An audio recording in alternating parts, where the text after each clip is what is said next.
ST कामगार संघटनेची निलंगा आगाराची वार्षिक सर्वसाधारण सभा दिनांक 19 फेब्रुवारी रोजी मोठ्या उत्साहात पार पडली।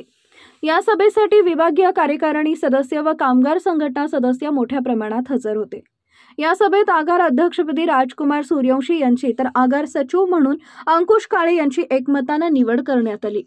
उपस्थित विभागीय पदाधिकारी व कामगारांनी त्यांना पुढील कार्यास शुभेच्छा दिल्या।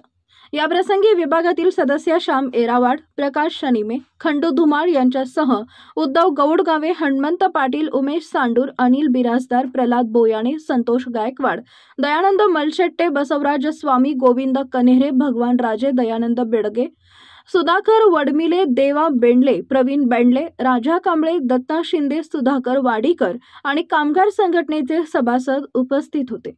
शिवशाही न्यूज प्रतिनिधी उदयकुमार पाटक, लातूर। ताज्या घडामोडी जाणून घेण्यासाठी शिवशाही न्यूज यूट्यूब चॅनलला सबस्क्राइब करा। आपण हा व्हिडिओ फेसबुकवर पाहत असाल तर फेसबुक पेज फॉलो करा आणि शिवशाहीन्यूज.com या आपल्या वेबसाईटलाही भेट द्या।